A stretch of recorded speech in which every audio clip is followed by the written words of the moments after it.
Julie Blacklow is an Emmy Award-winning King 5 journalist with more than 40 years in the television news business. Born and raised in Washington, D.C., Blacklow migrated to the other Washington in her early 20s and settled in Seattle. Among the first generation of women in television news in the U.S., she encountered the entire spectrum of humanity, from movie stars to murderers and regular people overcoming everyday obstacles. At the age of 60, Blacklow switched careers, leaving the world of television news to manage a horse ranch. Pepper Schwartz is an acclaimed author, researcher, and television personality who has devoted her life to furthering the fields of intimacy and sexuality. Pepper has become a prolific writer, authoring many academic and popular articles, as well as 25 books on the subject of love, sexuality, and commitment, including the bestsellers American Couples and The Normal Bar, The Surprising Secrets of Happy Couples. Schwartz is also the former president of the SSSS, the Society for Scientific Study of Sexualities, and is the past president of the Pacific Sociological Association. Blacklow's book, Fearless, Diary of a Badass Reporter, which she will begin the night by reading an excerpt from, is the subject of this evening's talk. So please join me in welcoming Julie Blacklow and Pepper Schwartz.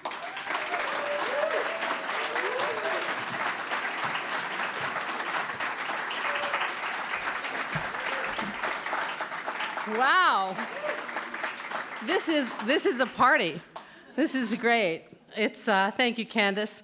And thank you to Town Hall for inviting me here to this amazing place. It's an honor to be here and in the company of old friends, new friends, colleagues, former colleagues, and my family is here too. Particularly my son Jeremy, who flew up from Los Angeles to watch his crazy mother tonight. Jeremy, yes, where are you? Where are you, Jeremy? Oh, he's videotaping me. Okay.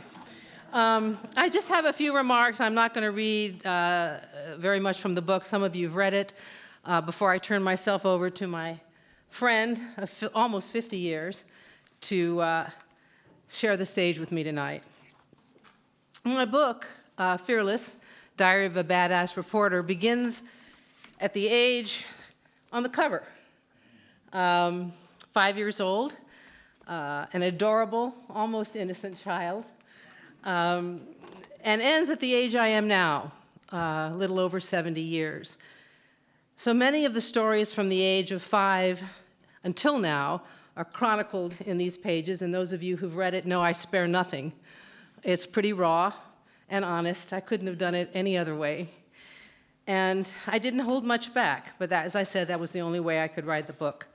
So I'd just like to read from a few quotes from the book and the prologue, and then bring Pepper up to have at me. In a loving way. In a loving way. This is one of my longest marriages, 48 years, Pepper and me.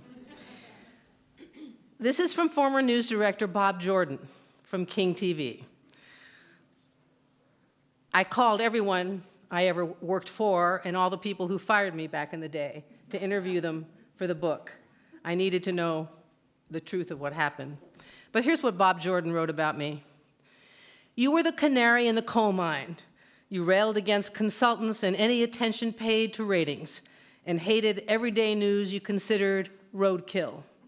You were a rare defender of true journalism. You saw me as the guy who put a jukebox in the cathedral.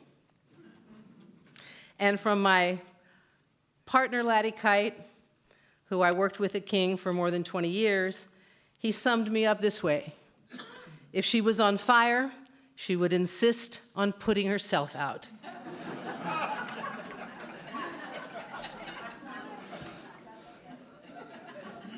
It's true. You know it as well as anybody. I'm just going to read the prologue, which gives you a preview of pretty much everything that's covered in the book. I faked having polio when I was 5. A remarkably strange thing to do, but an act that set in motion a life of confrontation, provocation, and making trouble whenever I thought it needed to be made. I attacked a racist high school librarian at 16, threw a bag of dog shit into the living room of the American Nazi Party headquarters, plotted to oust a family member from my home, trespassed on the property of a convicted Watergate felon to get an interview, and shoved aside 2 Secret Service agents to get to Richard Nixon. If I wanted something, I usually found a way to get it. I survived rape and cancer, and at the age of 60, left a career in television news to manage a horse ranch. After working more than 40 years in the television business, I met or interviewed at least 30,000 people, everyone from the Dalai Lama to Oprah, from John Wayne to Paul McCartney and JFK Jr. I had a very special moment with Chuck Berry, who offered me cash to give him a blowjob before a performance. It's true. Along with the rich and famous, I encountered a sordid collection of killers, rapists, and child molesters, the famous and the infamous, the whole spectrum of humanity, including an entity claiming to be 35,000 years old. I also helped a lot of people. My trigger was always injustice, wherever and whenever I saw it, and the trouble I made was typically on behalf of others, those unable to stand up and fight for themselves. I had no obvious innate gifts. I could not sing, dance, or play an instrument, and I was not a great student. I did have other natural talents.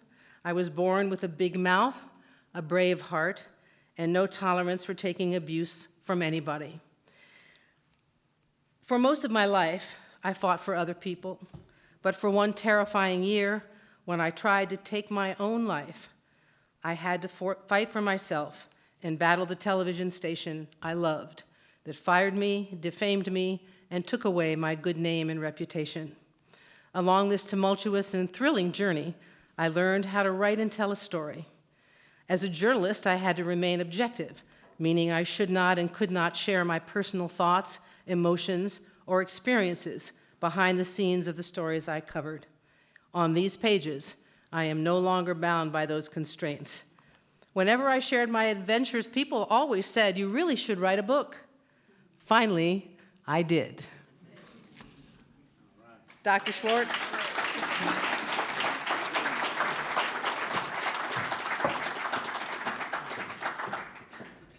Here we go. Hi, guys.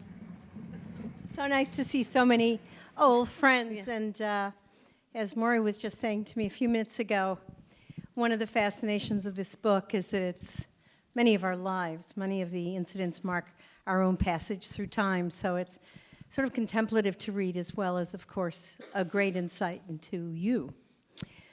So what got you, let's start with the book and then talk about you in various phases of your life. Books bubble inside of us for a long time. For some people, they bubble there forever and never get outside. Mm-hmm. What was the moment that made you actually put pen to paper and do this? I felt I had to get these stories out of my head, and people kept bugging me, and it was annoying, especially Laddie, who would not stop saying, "You need to write this book, you need to write this book." And I had, a year after I had cancer, I had a panic attack in my doctor's office. I'd never experienced, I'd never had a panic attack before, and it was terrifying. And so I went into therapy to find out what was going on. Why did that happen to me?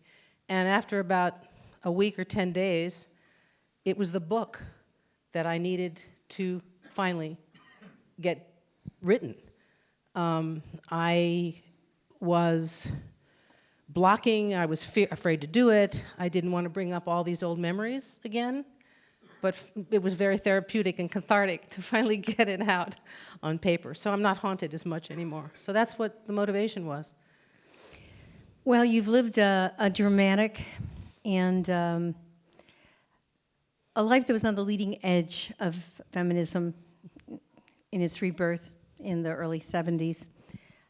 Tell me what it was like for you to get that job when those jobs weren't available to women. And for goodness sakes, why did you want to be an investigative reporter anyhow? What job were you looking for? I didn't know what I was looking for. Nothing in my life has ever been planned. I don't know how many people say, this is what I'm going to do and have a goal, but my former husband, Richard Blacklow, who's here tonight, Jeremy's dad, schlepped me out to Seattle from Washington, D.C. And he wanted to get away from his parents. That's true. And we came here, and one day I saw a woman on King News Service, and I had one of those aha moments. And I literally knocked on the door of King TV and told them I had to be there. And I had no idea. I was thinking investigative reporter. I just knew this was a place I needed to be. Because I had always, my whole life, I had always been front and center. I had to see things for myself. So I fell into it. And I was a woman in the right place at the right time. Some people hear something like Green River Killer, and some people like me would say, like, how do I run away from that? Right. Why did you run towards it? Well, it was Ted Bundy before Green River, and it's so bizarre because Robin Groth and I were 2 of 3 women in a newsroom of over 100 men at the time. And Bundy in 1974, I started at King in 1972, and Bundy started his slaughtering in 74 here. And I recall the men in the newsroom didn't really want to go talk to the families of these victims. But Robin and I, they wanted to talk to women. And so Robin and I ended up covering that story, predominantly covering that story in the Northwest. So it's bizarre to say you got your break from Ted Bundy, but in a sense, it gave us credibility in the eyes of a lot of the men who didn't want us there.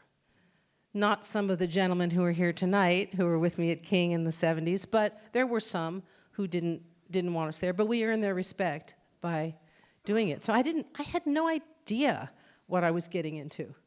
I'm clueless, really. Well, sometimes that's the best way. That's the best way. You know, if they told you what was going to happen, I'm not sure you'd do it. So I remember those days. I'm not going to ask you if there was any Me Too moments. I'm going to say how many were there. Daily. Again, not the gentlemen who are here today. But, right, Mike James? But there were men, older, who didn't really want us there. And it turned out my mentor, Don McGaffin, was so horrendous in his treatment. I mean, he would pat us on the rear ends all the time and grab me by the breasts on a daily basis. And there was no hostile work environment, wasn't even a word in the vernacular back then. And Me Too, I mean, sexual harassment wasn't in the vernacular back then. But they were doing it. But I made a pact with myself about that. Give me the lead story. Fill me up all you want. I mean, seriously, I mean, it just didn't You bother. might want to rephrase that. Well, I'm just saying. I'm just saying we ignored it. Yeah. Because we tolerated it. We tolerated it because we just wanted to be treated as equals, and over time it stopped. So Don McGaffin was a mix of many characteristics. Yeah. Who helps you? I mean, most of us have somebody, if we succeed, that believed in us, that supported us. What were defining moments where you felt like somebody thinks you're excellent at this, somebody's really supporting you and giving you some good feelings about that you do excellent work? McGaffin, of all people. He saw in me a vision of himself at a younger age. Feisty, pugnacious, troublemaker, kind of willing to ask anyone anything. That's how I got my job, by the way. I told the news director, Norm Heffron at the time, sitting on his couch in his office, he said, you went to one of the greatest journalism schools in the country, Northwestern University, and you didn't take a journalism course. What's wrong with you? And I said, I didn't think I was going to be here. But I said, it's okay, Norm, I'll ask anybody anything, about anything. Just hire me. And I got an audition, and 2 weeks later I was hired. Love it. Crazy, yeah. Those are times. But McGaffin, he watched over me. And I watched him. And I watched Mike James and some of the great journalists of King in the 70s and 80s. And I watched how they did what they did. I remember going out with Mike on stories, and I had to be quiet for once in my life and watch and just learn how to put a television news story together. But they were great teachers, the best. Give me one big high from that period and one big low. Which period? I was there for a long time. For a long time. Yeah. Well, how many years was it? Well, at King for 25 years, and then Cairo for 10. So, and then I freelanced for the networks for many, many years. I worked for 60 Minutes, I worked for Oprah, I worked for everybody over the course of my whole career. But I was at King and Cairo for 36 years total. So high from King and low from King. The low is fairly obvious. Not to everybody, they don't know. Well, no, But I if was you fired. buy the book, you will know. Yeah. It's. I finally got to tell my story of my firing, and I came to learn by going back and interviewing the people who fired me why they did what they did. I was scapegoated. But in that year, I tell people it was the worst and best year of my life. It was the worst year because I lost my reputation for a year. I lost my good name in the community. I almost lost my house. It was catastrophic personally. I became drug addicted during that year on Xanax to get through the stress of a legal battle that lasted a full year. But during that year, amazing things happened, and I got hundreds and hundreds of letters from viewers and strangers and community leaders who said, "We've got your back. We know you're going to win." Bill Russell came out of nowhere to support me and signed basketballs at a fundraiser for the union that year. So at the end of that incredible journey, I won and got my job back. But it was not easy. But in the end, I was humbled and horrified and happy to see who showed up. I tell people it was like going to your own funeral without having to die. Because when you have a television camera, everyone returns your calls. But when you're nothing and you have your power taken away, who's going to show up for you? A lot of friends, including you, my friend. But the best, it was the best and the worst, honestly. The good times, Chuck Berry, meeting movie stars, interviewing people who had suffered, people I tried to help. Those were the highs too, and I felt that I was serving the community, which was inculcated in King TV in the 70s and 80s and into the 90s. Mrs. Bullitt had inculcated in every single one of us. Our duty was to all of you. I wish we still had that, but we'll talk about that later.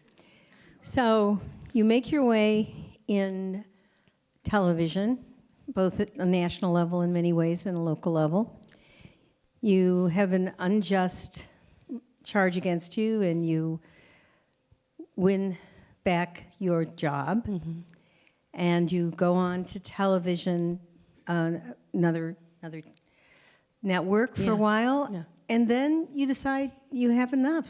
What made you decide you had enough? Well, that chapter, the last story I covered, is called Away in a Manger, The Last Straw. I was forced to go live in Ballard. A plastic baby Jesus was stolen from the front yard of a woman. I know, it's like unbelievable. I start my career, my first story was groping the retiring Seattle police chief. That's another story. And my last story is the theft of a plastic baby Jesus from the front yard. And then I find out the woman had had a stroke. She couldn't talk. Cairo insisted that we go live at the top of the newscast. The woman... Was it Christmas? It was Christmas. It was Christmas. Okay. They thought it was a Christmas story. And I called Steve Rabel, God bless him, And I said, Steve, help me. Rhonda, please. We can't do this. The woman can't talk. It's a 10-inch plastic baby Jesus. It's not a story. I feel bad for her, but we can't do this. So Rabel went to the news director and the assignment editor, and they wouldn't listen. So I stood there holding a microphone, going live at 5, with the woman in the center of the story. And I say in the book, we went live, but something died in me that night. And I quit. And then Bill, the news director at the time, fired me, and I quit. It's one of those, you're fired, I quit. They'd had it with me. They didn't want what I did anymore. They didn't want long format pieces. They didn't want at that time, they didn't want investigative reporting.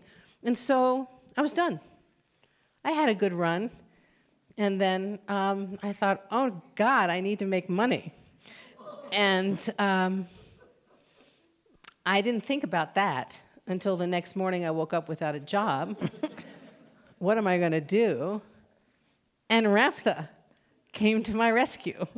And that's a chapter in the book. How's that for a headline? Yeah. So, Julie, tell us about that. I had done a long piece on, I was going through my phase of whatever happened to. I went back to find out whatever happened to the Love Israel family, whatever happened to Renfa, Jay-Z Knight. And I had gone down there when I was still at Cairo, and I did a long piece, which, by the way, is still on YouTube. It's called Reconsidering Renfa, and it's 16 minutes long, and it aired on Cairo at 5 o'clock, uncut. Steve Rabel and Margaret Larson were anchoring, and I ran this piece on Jay-Z Knight and Renfa, and the look on, it's worth watching this because the look on Rabel and Margaret Larson's faces at the end of the story, they look at each other, they don't know what to say because it's crazy, you know. It's crazy. Yeah, it's nuts, but interesting.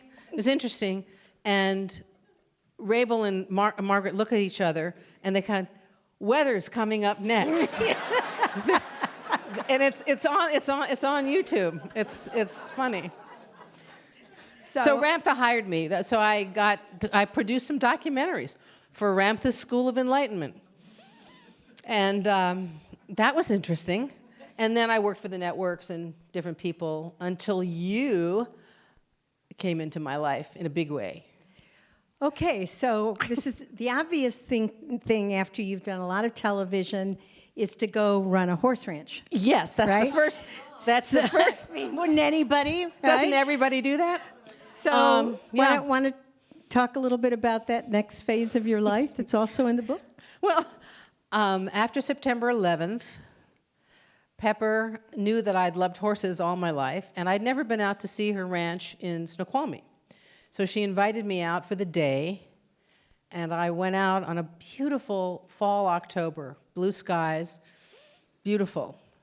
And I ended up, at the end of the day, I told her I'd always wanted to buy a horse. I'd always wanted to own a horse as a little girl growing up in Northern Virginia, but my mother would never let me, my parents would never let me have a horse. They gave me piano lessons instead, which I hated. And Pepper said, well, what kind of horse did you want? And I said, a chestnut filly with a big white blaze. And she said, close your eyes. And the ranch at the time was a breeding ranch. Okay. And they had 9 foals that year. And the foals had just been separated from their mothers. And Pepper said, close your eyes, and I did, and she walked out of the barn with this 6-month-old, red-headed, big white blaze, and I bought a horse. I did give you 2 weeks to reconsider. Yeah, yes. But no way I thought she was she's not going to do this. She's my friend. I can save her. I'm going to help her save herself. But no, I did not change my mind. And so I bought Little Hollywood. And we raised each other. I had no idea. Again, my life has been so crazy. I had no idea that I was buying an alpha female horse. Of course. Of course. And you didn't tell me either, Well, by the way. she was young. She was young, but I guess I really needed humbling, and a horse will do that to you. And I got a chance to lead a quieter life. That section of the book is called Living in the Shadow of the Mountain, a quieter life, and I needed that. But everything I've needed in my life seems to come into the path. And so, you changed my life. And within a year of buying Hollywood, Pepper said, we've had a bunch of crazy people running this ranch. I think you've had enough time. It's yours now. And I took over running it for 18 years. Pepper just leased the horse to a lovely couple. And so I'm not doing that anymore, but Hollywood's still there. She's almost 20. I think Julie's brave in so many ways, and she rushes in to help. And it was a situation where I needed someone I could trust. But Julie, just between ourselves, we always call it, it's called Rosebud River Ranch, but we call it Rancho Loco. Want to talk about maybe one thing you had to encounter in Rancho Loco? We have a list. If I thought newsrooms were crazy, and they are, horse people and a horse ranch is completely nuts. And you're dealing with nature, weather, animals, and that's the easy part. Horse owners, you can always find something wrong at a ranch. It's organic, and it's changing every day, and it's vulnerable to weather and animals and everything. And so Pepper, we have had to contend with some really crazy shit. Oh, yeah. I mean, The really woman crazy. who wouldn't stop sleeping with her horse? We had a woman. I'm not making this up. We had a woman who insisted on sleeping in the stall with her horse. No one should ever do that. It's just a bad idea. We tried to persuade her, show her the dangers, and finally we had to have the lawyers have a cease and desist order, and we had to kick her out of the ranch. She wouldn't stop sleeping with her horse in the stall. We didn't want her dead on her. No, we didn't want her dead. But But I've had some crazy things. Some of them are enumerated in the book. There was one woman, I got a call one day from one of the ranch hands who said, there's an astronaut in the arena chasing a horse around. And I went, what?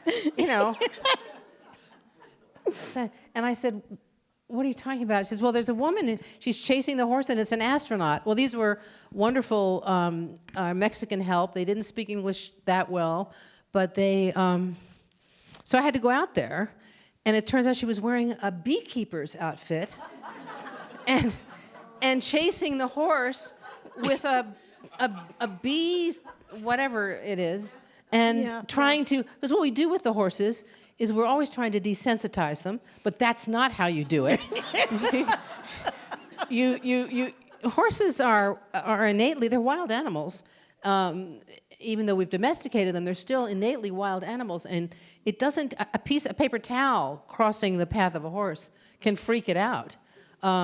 So you don't chase it in the arena with a bee, what do you call it? A net. Yeah. And so I had to, and she didn't even, she's covered, her whole face is covered. I can see why he thought it was an astronaut. But just crazy.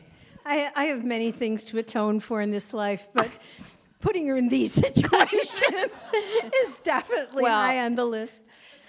So, because I want to make sure everybody has enough time to talk to you about lots of questions that they're thinking of now.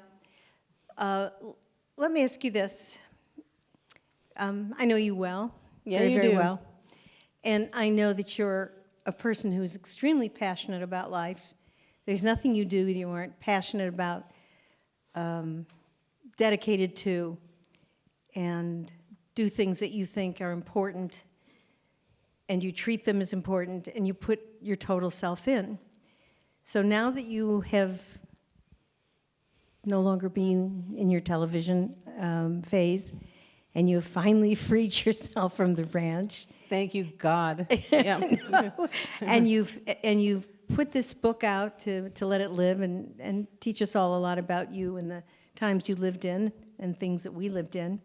What's your next great passion? What are you doing now?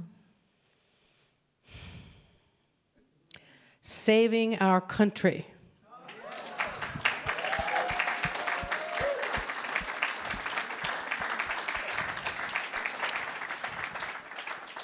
We are all ferocious and determined to do everything we can. And I'm glad the book is putting me out in public again, but I plan to speak about this anywhere anyone asks me to come, participate in demonstrations. I want to work with organizations to take me to the states that need help. I'll do anything. And I know all of you will too. Yeah, I'm pretty angry about what's going on, but I'm not alone. I'm in really good company. That's what I care about. Yeah. Well, the name of the book is Fearless, and the author is fearless. And I think she inspires all of us to be a little more fearless and do the things that our conscience and our passions and our ambitions ask us to do, and our friendships. Julie and I have been friends since the early 70s. We've had many roles together, and it is my privilege to celebrate this book with her. I've read it in draft, and I've read it now, and if you haven't got it, you owe yourself this book. It's really is a great read. So with that, let's open it up to questions and see what people are thinking about.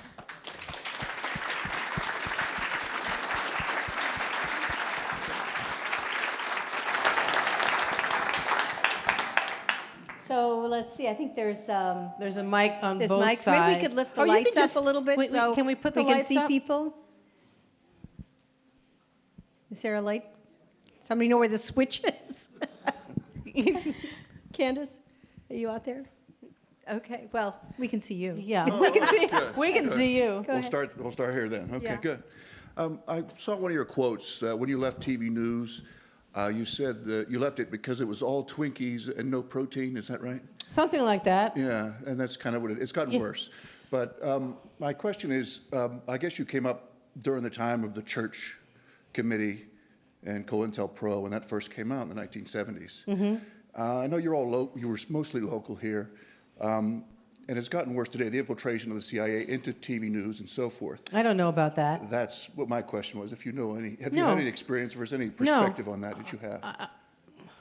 I don't know that to be the case, Right. so I can't speak to that. I would like television news to be dealing with television news. I would like it to be news. Right. I go after everybody, and I've done some other appearances before tonight, and people have asked me about the state of television news today. There's too much opining and not enough informing. And it's true across the board. It's true with CNN and MSNBC just because politically I might like them more. It's no different than what Fox is doing. Everybody's telling us what they think and what we should think. And I recall a time when we should be giving you information, and you get to decide what you think. Thank you. So, the CIA, I don't know from them, but who knows? Anything's possible. Hi, thank you, ladies. You're wonderful. I share your desire to save our country, and my question is, it's challenging living in the Seattle area where people are so progressive and there's so much support. And I want to know what your plan is and how to reach those other parts of the country and how to be effective in getting people registering to vote, eliminating barriers for voter registration, and what your plan is, and is it going to be in an organized fashion where other people can join in and participate? Absolutely. Who's Kathleen? Where's your friend with common Common cause. purpose? If you go to that link, Common Purpose is organizing nationally and will bring people to the states that need the most help. What is the link? What does it say? It's commonpurpose.com or org, possibly. .org. Commonpurpose.org. Now, I have to say, you know, as we... I've become kind of a de facto cheerleader, positive thinker on Facebook because there's so much anger on both sides that I have to care about the people who don't agree with me. Absolutely. Which is why I'm so honored that Mr. John Carlson is here tonight, my favorite Republican. There's just so much anger that needs to be diminished. I'm so tired of the cruelty and the name calling. I don't like what I see, the name calling of the Democrats against the Republicans. I mean, it's completely uncivil. And I'd like to bring back some modicum of control of that so we can have some dialogue. So commonpurpose. You got to be careful because there's another Common Purpose. So Okay, just make sure, tell me what But you can Google Common Purpose, but it's cpnow.org, and it's in Seattle. tell me again. CP CP now. cpnow.org, and it links you to down, especially in the fall push and over the summer. But now But now they need us too. people are already Yeah. going to Florida and around the country. Okay. Georgia. The key states. All the key Yeah. high priority states. Yeah. Yeah. Thank Wonderful. you. Thank you very much. Thank you. Yeah.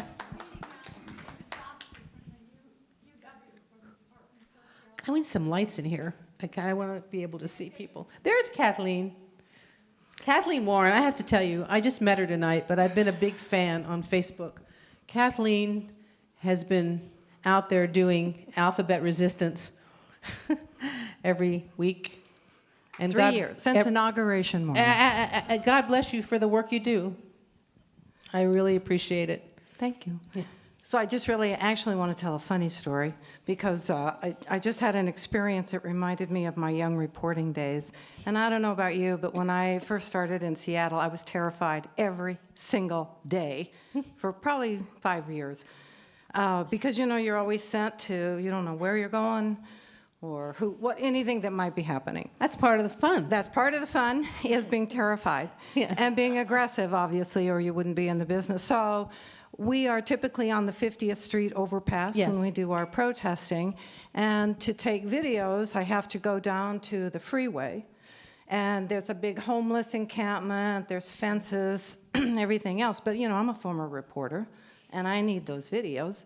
So I just go down there. And the other day we had a big action that was with Move On. So we had like 300 people out. So we had a lot of media coverage. Mm-hmm. And there was this young woman. She had a big ass camera around her neck. And she's poking around, and it's like this, you know, it's a homeless encampment. It looks a mess. There's construction. And she's like, she's got to get her pictures, but there's no pictures to be had where she's at. And I said, oh. I go, see this hole in the fence? Just pull that blanket aside. There's a hole in that fence. We're going to go through that hole. And then I said, and just watch out for rats and needles, and you'll be okay. God. And she said, okay. And she went, and I just had to tell that story because I thought it was nothing for me to go, yeah, you just pull that hole in the fence aside, and you just go through there. And, you know, there's homeless people. They may jump out at you, but just Keep walking. keep walking. And Keep when doing your thing. And Yeah. when you're a reporter, people will oftentimes let you. But it just struck me as funny because she was so young. She was so afraid. Someone's asked me at an appearance a couple weeks ago, what would I tell young journalists today going into the business? You've got to be brave. You've got to be tough. Yeah. Listen, I pushed aside 2 Secret Service agents. I did. I elbowed them out of the way to get to Richard Nixon. And the man who shot that with me is here today and remembers me elbowing the secret. And then when I met Bud Krogh and E. John Ehrlichman some years later, they said, you're amazing that you didn't get shot. I said, well, you got to do what you got to do. So I'll just, your Chuck Berry story reminded me that B.B. King once changed my flat tire. Well, he didn't offer you money for sex, though. Come on. It's Later true. on in his biography, he apparently had sex with everybody. Chuck Berry? Oh, Lord. No, Oh. B.B. King. And I No. thought, well, dang, I was 22 years old and he didn't hit on me. What's wrong with you? What's wrong with me? But then I thought it was a better story that he changed my flat tire than I had sex with him, because everybody apparently had sex with him. Apparently. Susan. Okay.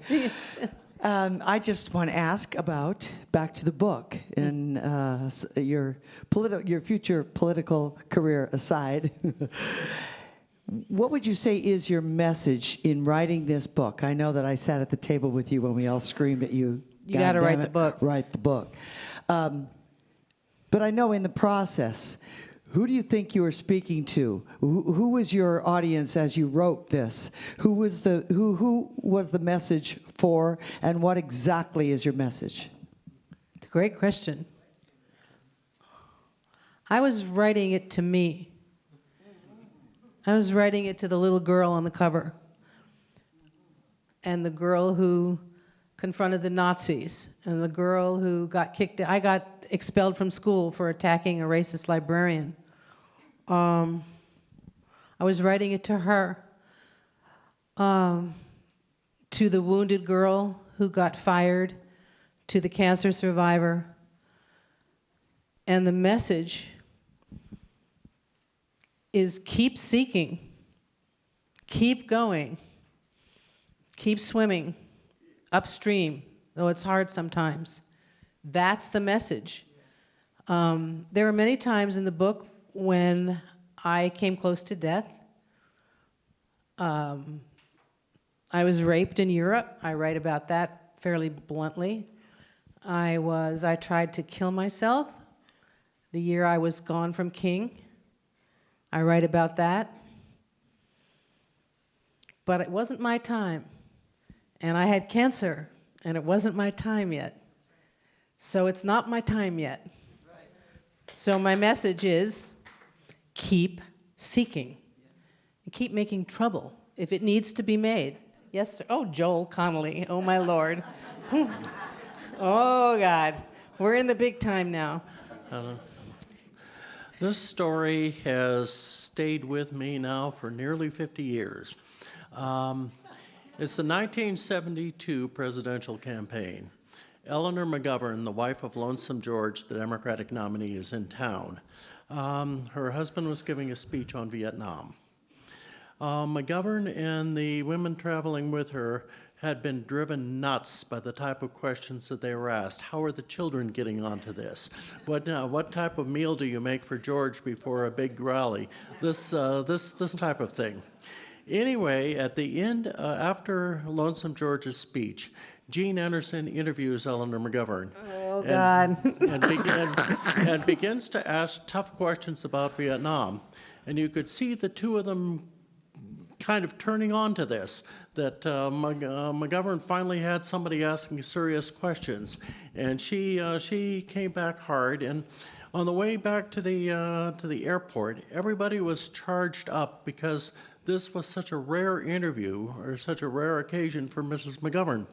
I guess the question I would have for you is, how long after you came to King did it take to break through to serious stories and to be respected for them? Thank you, Joel. You're a hero to me. Seriously. I hope you like the book. It didn't take long. As I said earlier, we were doing flower shows and fluff stories the first year on the air. But Ted Bundy, things got very serious very quickly. And it took off from there. I don't recall,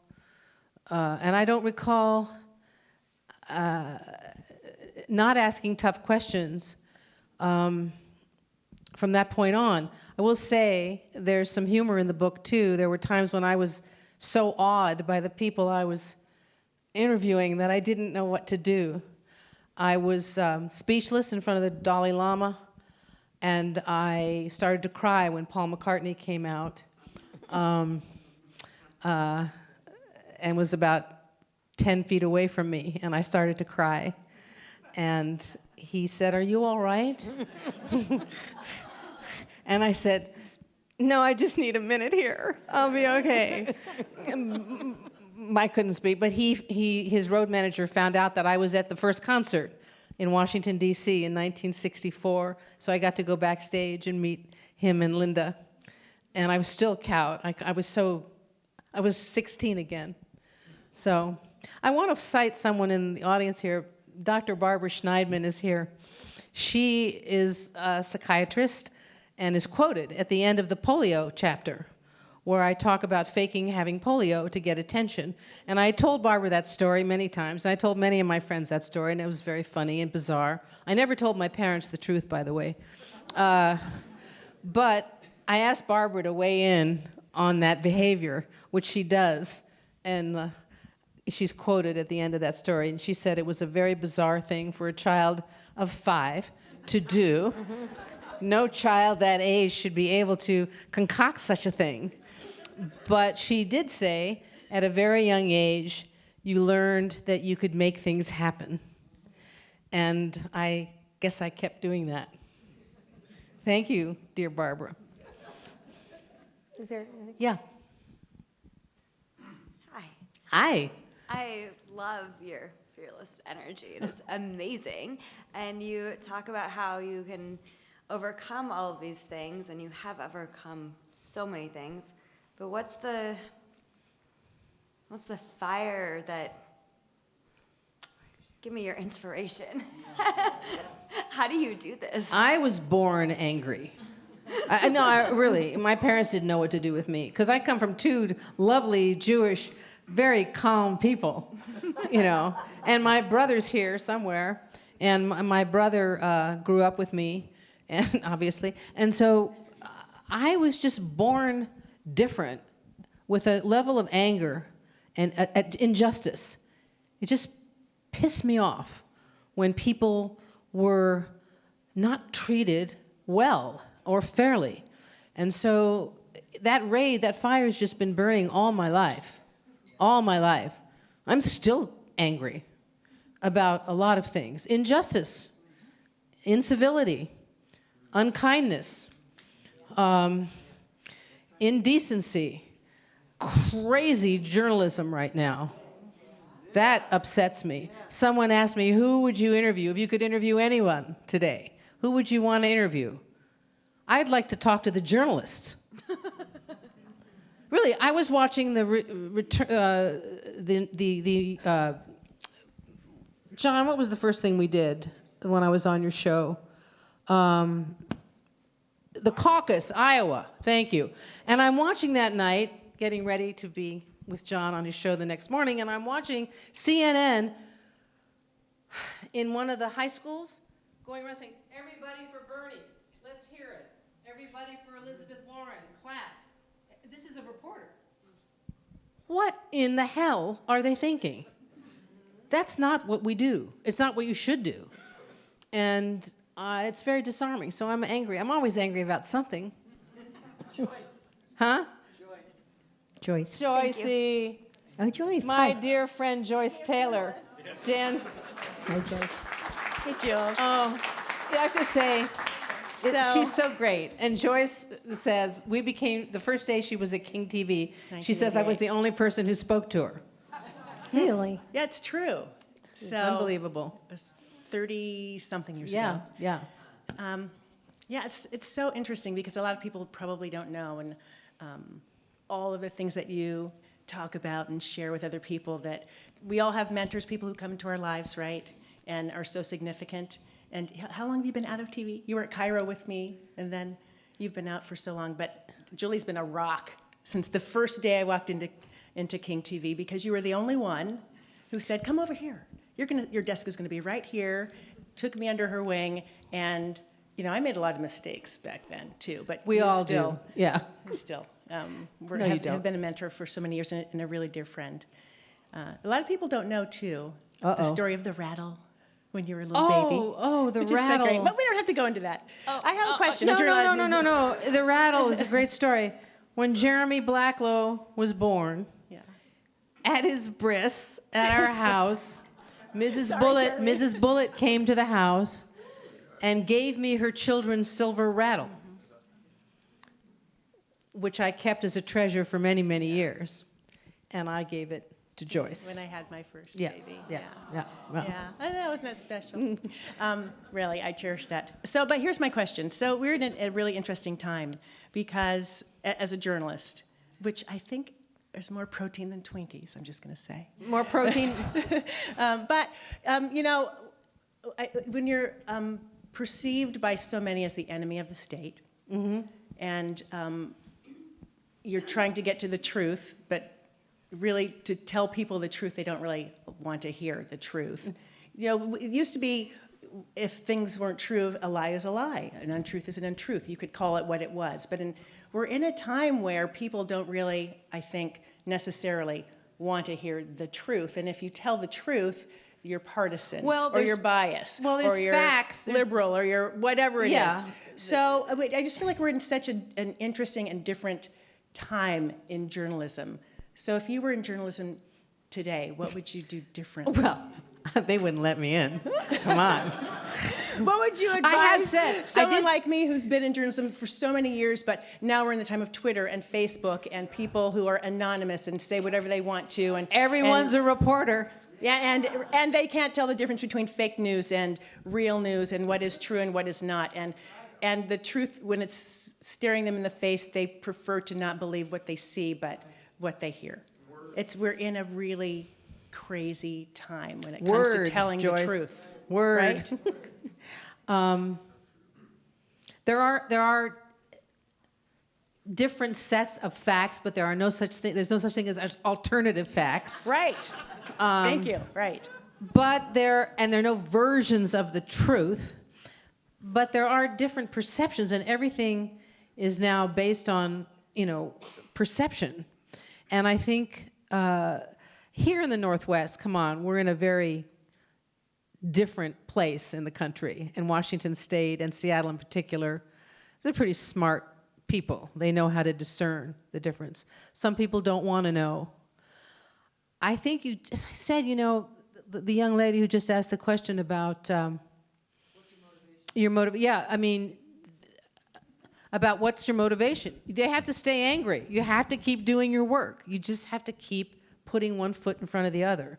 I would love, when Evening Magazine did a story on me a couple months ago, I went on the air, I was interviewed by Jose, and he asked me this question, and I said, somebody hire me. Come on. I'm going to be 73 a week from tonight. I've got a lot of energy. So somebody, King perhaps. It's time to come home. Bring her home. Come on, Joyce. You've risen to the top now. Wouldn't you love to see me back there? Covering politics, perhaps? Anything. Or news for seniors. I don't know. Yes. Yes, Miss Maury. You're just a queen-ager. A queen-ager, right. This is following up on Joyce's question because I think, and there are young people in the audience who can help with this, it's not just watching Joyce Taylor on television. It's Instagram and Facebook. Well, they don't even do Facebook anymore, but there's so many social media sites that they go to, and now the millennials are bigger than the baby boom generation. Yes. So Yes. How do you reach that generation? Instagram, Twitter. The woman who helped me lay out the book and do the publishing. What did you say? I said podcast. Podcast. Oh, yes. I'm thinking of doing that. Just because I'm old doesn't mean I can't connect. So I'm thinking about that. I just had to get this done. And by the way, the audio version of the book is done. And the wonderful Steve Lawson, wherever he is. Where is Steve? Steve, where are you? There. Steve Lawson, one of the great sound people in the Pacific Northwest. We went over, and I was asking Steve to record the book for me. And what did you say, Steve? No. Yeah. Steve said, no, you said, hell no. You said, hell no. And I gave you the book, and you called me the next day, and you said, I'll do it. And so we had a great time. And the audiobook will be available on Audible and all the different places. And the ebook is being done this weekend, so that'll be available too. I have to go through Amazon, and that's another whole story. Don't need to make him any richer. But anyway, it's what you have to do. You know, I was thinking about the question about your inspiration or who you wrote the book for. And I think it is sort of like a study in being your own person, and I think from the perspective of another woman, of casting aside all the sort of ladylike constraints that we grew up with, because they all suffocated us, and just having somebody who speaks their truth, whether you agree with them or not, that becomes a kind of authenticity where you believe that person. And I think that's one of the ways you get through the muck of all the ways that we're trying to be force-fed things that aren't true, is there are people that you believe in because you know they're always truthful. And that helps thread our way through a miasma of misinformation. Yeah, this book is truthful. Warts and all. All my failures are in there. All my mistakes are in there. My suffering, my successes. It's all truthful. The feedback I'm getting from the book is it's very relatable for people because it's so honest. And I was never afraid. It's how I've been all my life. So the book couldn't be any different. I got some really good advice 4 years ago when I started writing it. I went through 4 complete rewrites of the book. The first version I've saved because it's so awful. Really, it's terrible. It's terrible. I call it verbal vomit, because you just have to decide what stories you're going to put in there and what are you going to leave out and what rises to the top, and you just sort of get it on paper and then you start editing. But before I started writing it, I talked to John Marshall, former reporter for the Seattle Times, and he gave me 5 words of advice. He said, go deep, then go deeper. And so that's what I did. I went about as deep as I could get. Some people have said, what stories aren't in there? Of course there's stories that aren't in there, but it's all pretty much there. So authentic, I'm hoping that it strikes a chord in people to be honest also, to tell their truth, to journalists. And I'm really thinking, Joyce, I need to get back on the air. Huh? I can do it. Are you all brave enough to do it? Really? I think that'd be a great story, don't you? She's back at King after she's back. Where are they now? Yes, sir. Question. I learned that you did 30,000 reports from the field. It's kind of hard to comprehend. Yeah.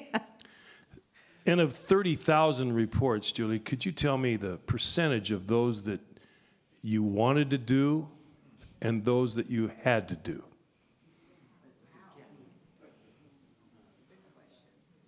Wow. I would say most of them I had to do, part of the daily job of churning out a little film every night on the 5 o'clock news. The ones I wanted to do, JFK Jr., Paul McCartney, John Ehrlichman, Eagle Krogh, who just passed away a couple of weeks ago, Richard Nixon I wanted to do, God, that was so weird. But anyway, but also some of the really smart people, including Pepper Schwartz here, you know, the people who are in literature and education and erudite, and those were the ones I wanted to do. I did not want to do the woman whose plastic baby Jesus was stolen. So weird. But I had to do most of them and wanted to do many of them too. I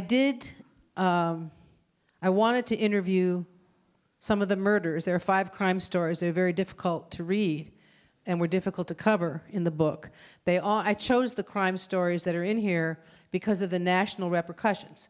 They all changed the laws nationally as a result of these particular crimes and had a huge national impact.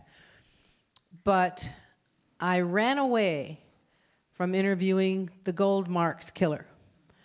I had to cover that story. I knew Chuck and Annie Goldmark, as some of you here did too. And I had an opportunity to interview their murderer. And I was face to face with him in a little room in the King County Jail, and he walked into the room, and I got physically ill. And I packed up the lights and camera and went back to King without asking permission to do it. And I would not put that evil on television. So I couldn't do that one. Didn't want to do that one. Oh, come on, people. Yes. Speaking of that, so you're back in the news and you're giving interviews. Yeah. You have an opportunity to interview Trump. Would you do it? Of course. Okay. You just turn away from that evil guy. Killer. Yeah. What would you ask him? The question. What would she ask Trump if she had the opportunity to interview him? Could I turn to my psychiatrist friend here and ask him? Help me. It's fascinating, really. It's fascinating. I would like to know if he's aware of any flagrant pain that he's causing. In other words, is there, and this is really from a psychiatric filter because a lot of psychiatrists have weighed in on his observation of him, if he's all there or mentally stable. I would like to ask him, but it's like, I'm not comparing myself to Greta Thunberg, who's amazing, who would say, she wouldn't even bother to talk to him. What's the point? Yeah, exactly. You know, he wouldn't, first of all, hypothetically, if I got in there, what would you ask him? Well, don't we want to know why? Why?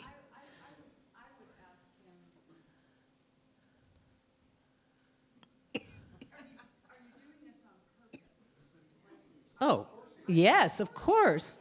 Of course, I know that already.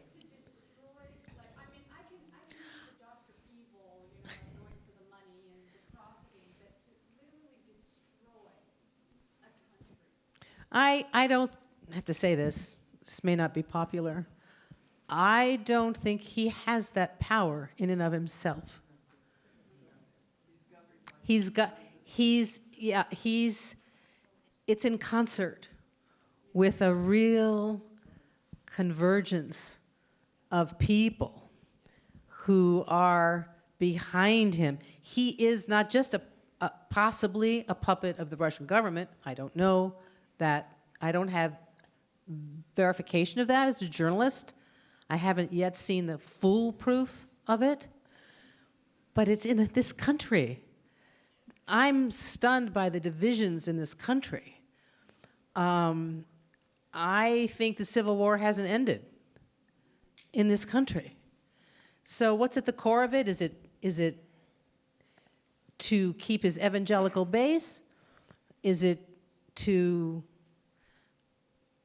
I think he's got illness going back to childhood, and there's a lot that's driving that. That's what I think. Unresolved issues. Have to say, though I haven't, I would obviously vote for a toothpick if it was running against him. But I might be interesting to see Michael Bloomberg take him on, just because he knows where all the skeletons are. These are, and they say, well, he's a billionaire, he can't buy the election. I said, well, we need maybe a billionaire to take this on. I don't know how it's going to turn out yet. But as I said, I'd vote for anything. My dog would do a better job. So would my horse. Yeah. Well, she's smart. Letty, did you? Oh, no. No, this is just a follow-up to Eric's question. It's not even a question, it's sort of an observation. Oh, dear. Eric asked, what percentage of all of those assignments that you were presented with, some you came up with, some were handed to you, did you want to do, and which ones were just going through the motions? I'm putting words in Eric's mouth. I was with you on a lot of those assignments, and Including often, Chuck Berry. Including Chuck Berry. And I was really interested in how you were going to respond to that, but that's another, it's in the book. Anyway, a lot of the stories that you and I and the other reporters and photographers were given were handed down. And then it was up to us, it's up to you, to turn it into a news story. And there's a lot of different ways you can do that. And I think one of the things that always impressed me about you, you never brought the story back as expected. Now, you may not have wanted to do it originally, but when you got in the field and it came time to pull the elements together and put something on the air, it was your story. Nice compliment.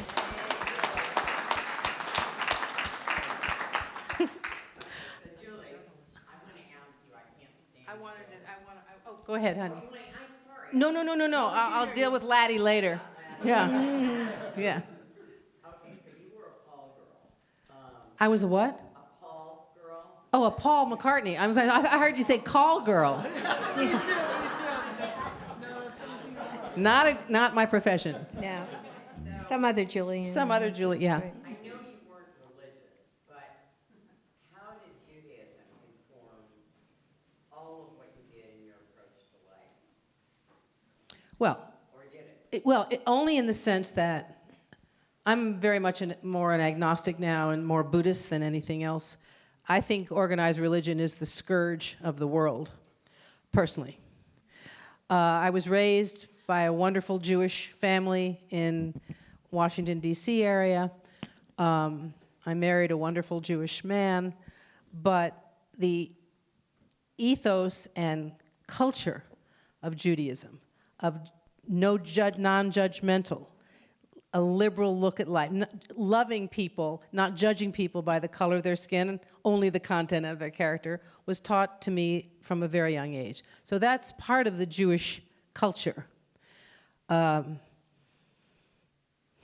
It was benign, and it was caring and loving. But religion never entered into my coverage of news. With that background, I have to say, I was regarded as tough, but always fair.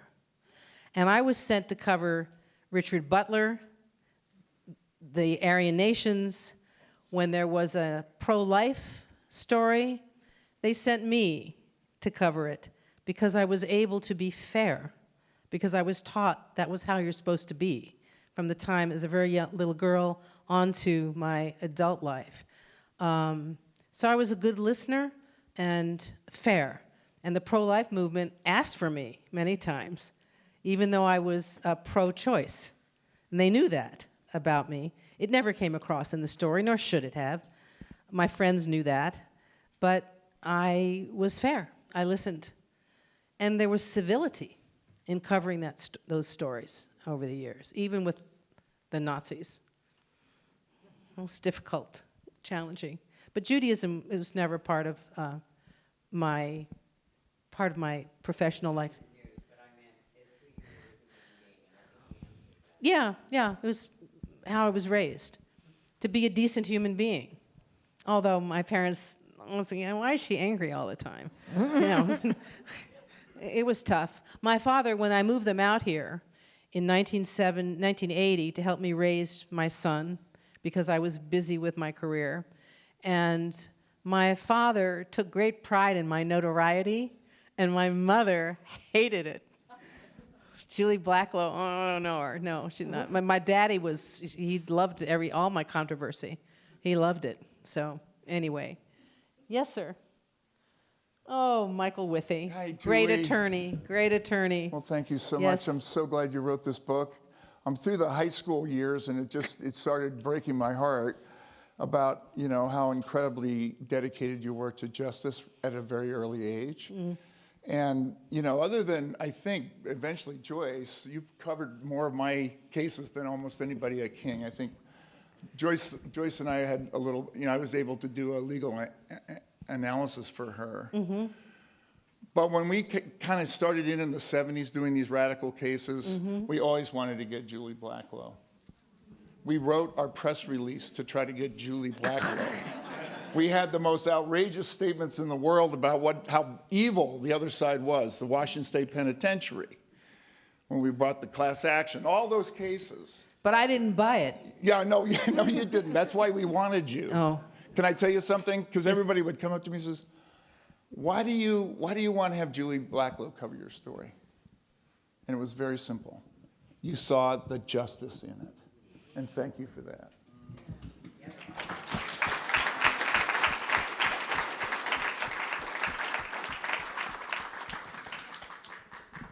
I'm schwitzing.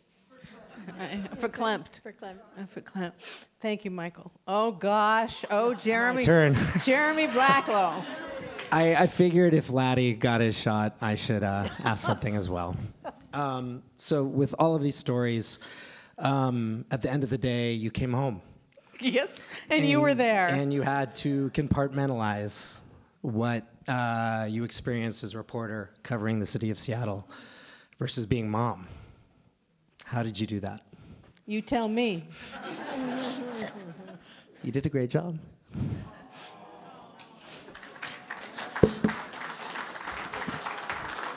Now you've done it, Jeremy. But seriously, how did you leave it behind? How did you leave the serial killers and the Jim Farmer cases and the murders and all of that and the firing and go back to being a mom in Madison Park? I wouldn't let them in our lives. They didn't belong there. You were always number one, and I wasn't going to let them in. You were the most important thing I ever did, and I wasn't going to let that darkness in our lives. So I closed the car door, went in the house, and brought in takeout dinner, and kept them at bay. And the year of that firing, which was a hard year for you, I was 10. You were 10 years old. Yeah. Jeremy was 10 years old at the time. He remembers it. He was at the arbitration fundraiser.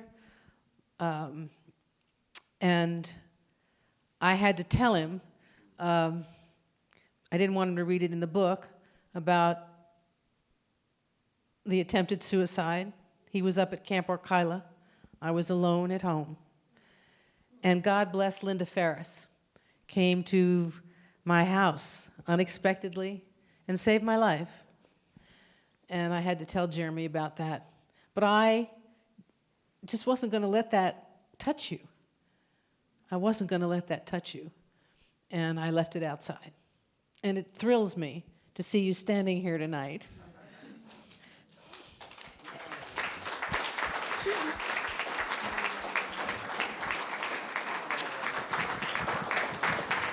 Proud of you. Doesn't get better than that. Yeah. And Jeremy is the last chapter of the book called Legacy. And he helped me write that chapter. He came up from California on a Saturday, put his cell phone away, and we sat and wrote that chapter together. And it's a chapter about his coming out as a gay man at the age of 18. And I said, I have all these questions I've always wanted to ask you, and if you don't want to answer them, that's fine. But if you do, come up and help me write this story. It's our story. It wasn't just my story. And so we wrote that chapter together, and I'm so proud of who he is and who he's become. And he lives his life in service to making other people's lives better. And he's just an extraordinary young man. And so, in large part, due to my parents, who helped raise him, and his father. And where's Richard? There you are. He's turned into an incredible person. So when your kids are proud of you, and they come up and do something like that, and tell you in your ear, I'm so proud of you, I can die happy. But I'm not ready yet.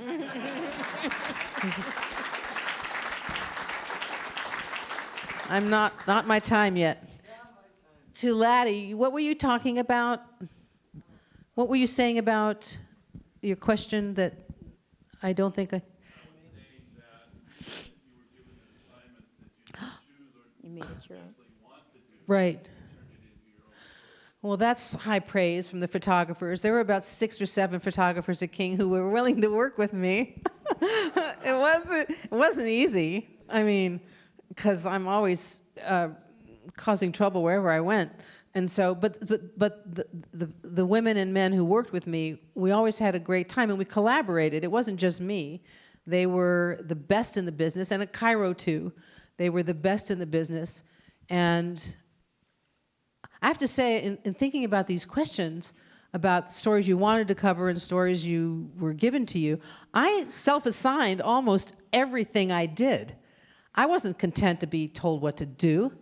You know, remember, if I was on fire, I'd insist on putting myself out. So it's fine. I came up with my own. I had lots of contacts in the community. People were calling me all the time. I chose, but I would be prepared for the next day to go to the assignment editor and say, this is what I'd like to do today. So, but every now and then came up dry, and they gave me something, and I begrudgingly said, okay, I'll do it. I was just thinking on the previous statement with you and Jeremy that if anybody ever wants to see the true Julie in full-fledged warrior mode, let them make a homophobic remark. I mean, really, death on wheels. That happened to me recently on Facebook. I took somebody out.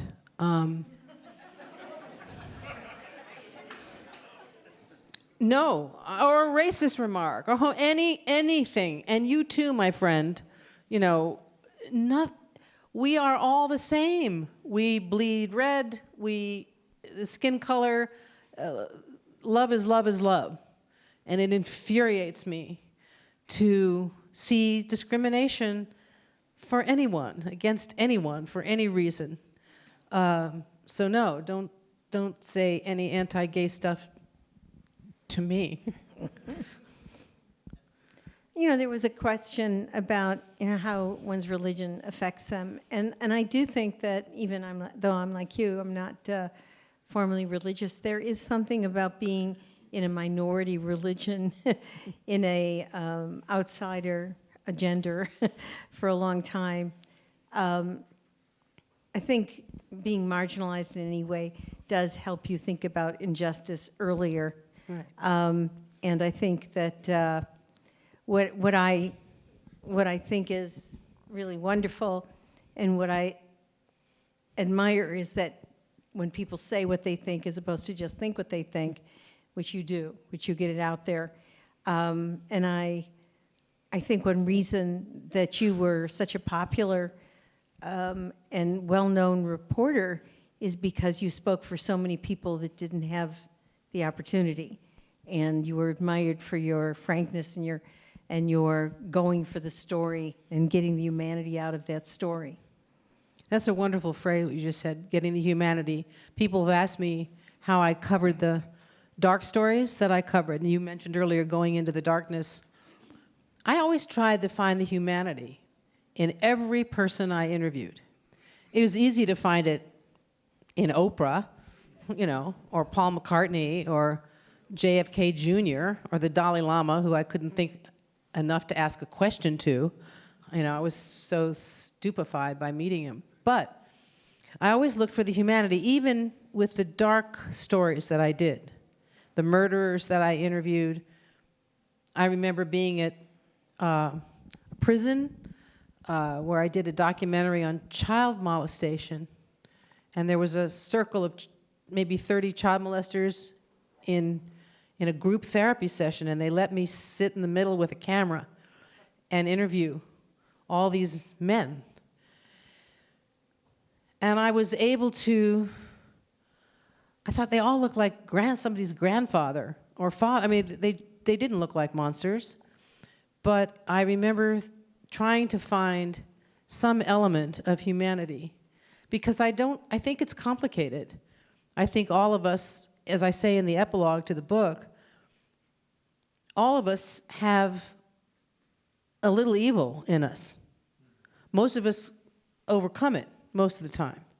I want to kill people in the grocery stores who leave their carts in the middle of the aisle, you know, or drive 40 miles in a 70-mile zone in the passing lane, stuff like that. But I always tried to find some element of humanity that linked us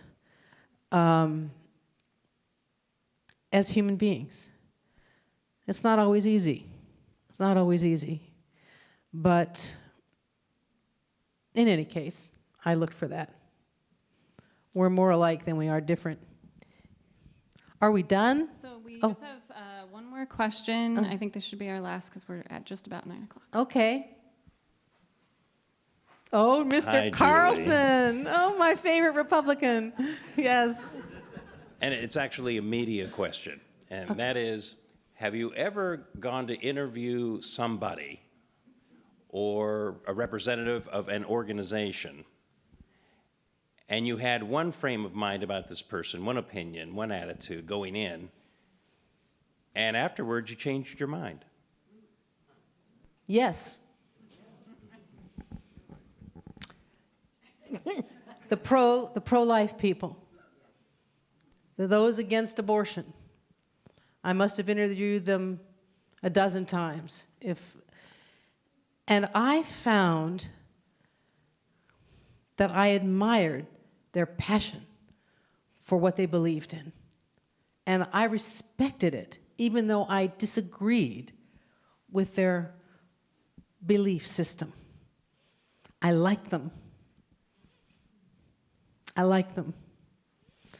Now, that particular issue has risen to craziness now, and so much emotion that there's no respect anymore, or in large part. I would say the other, in answer to your question, which is a great question, but no surprise that you would ask it, that I really like John Ehrlichman and Eagle Bud Krogh of Watergate infamy. John Ehrlichman, and the story's in here in the book. I trespassed on his property to get an interview with him before he went to prison. And I went in anti-Nixon, anti-Watergate, all armed, you know, with an opinion about who he was. And he made a promise to me that day. He said, when I get out of prison, I can't talk to you now, but when I get out of prison, you'll be the first person I interview, that I allow to interview me. And I went, yeah, you, I believe you. And he got out of prison about 1.5 years later, and I saw him on the tarmac on ABC News with tons of reporters all around him. And I still was angry at him and hated him and thought he was reprobate and, you know, lost his moral compass, which he ultimately agreed with. But ABC News is holding mics in front of him, and he said, I can't talk to you. I have a promise to keep in Seattle. And he came to the King newsroom the next day and walked in, and it was the only time I'd ever seen the people at King go quiet. Charlie Royer and some of the other people in the newsroom, he walked in with his salt and pepper beard, much thinner after getting out of prison, and said, all right, let's do that interview. I was 7 months pregnant, and it was astonishing. So I went in, I changed my mind about him. I call that chapter the nicest felon. So, yeah, I liked him. And Eagle Crow, too. Yeah. Great answer, great book. Thanks, Julie. Thank you, John. Julie. Thank you all. We'll end here. Thank you.